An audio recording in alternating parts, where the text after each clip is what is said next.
বিষাদের ছায়া কি তবে সত্যিই নেমে এলো ডালিউড পাড়ায়? সামাজিক যোগাযোগ মাধ্যমে ছড়িয়ে পড়া একটি খবর আজ থমকে গেছে পুরো দেশ। একসময় কিংবদন্তি দাপটের অভিনেতা আলমগীর তিনি আর নেই।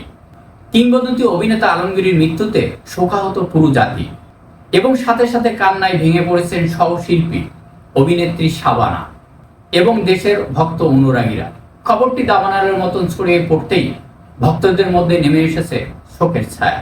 কিন্তু আজ আমরা এক চরম সত্যর মুখোমুখি দাঁড়িয়ে। এই খবরের পিছনে লুকিয়ে থাকা আসল রহস্যটা কি? সত্যি কি আমাদের প্রিয় নায়ককে হারিয়েছি, নাকি এটি কেবল কোনো ষড়যন্ত্র?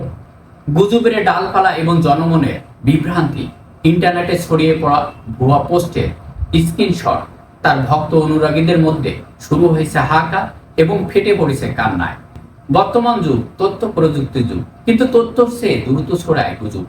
গত কয়েকদিন ধরে একটি বিশেষ মহল থেকে প্রচার করা হচ্ছে যে ক্যান্সারের সাথে লড়াই করে হেরে গেছেন ঢাকার সিনেমার উজ্জ্বল নক্ষত্র অভিনেতা আলমগীর।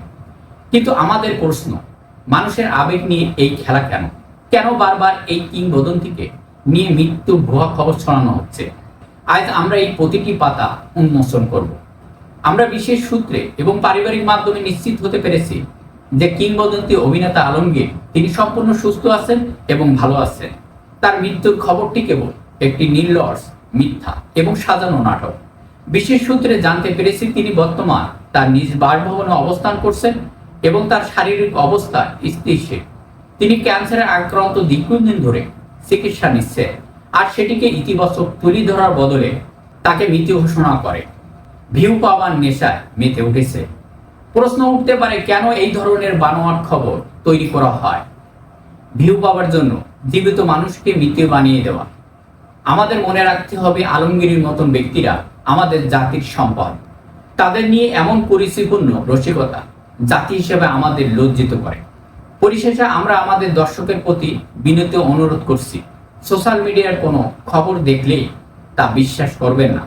নির্ভরযোগ্য কোনো সংবাদ মাধ্যম বা পারিবারিক সূত্রে ছাড়া এই ধরনের স্পর্শগত তথ্য শেয়ার করা থেকে বিরত থাকুন। নায়ক আলমগীর আমাদের মাঝে আছেন এবং আমরা দোয়া করি তিনি আরো দীর্ঘজীবী হোক। প্রিয় অভিনেতা আলমগীরের জন্য রইল শুভকামনা। আজ এই পর্যন্তই। নিরপেক্ষ এবং সঠিক খবরের জন্য আমাদের সাথেই থাকুন। সবাইকে ধন্যবাদ।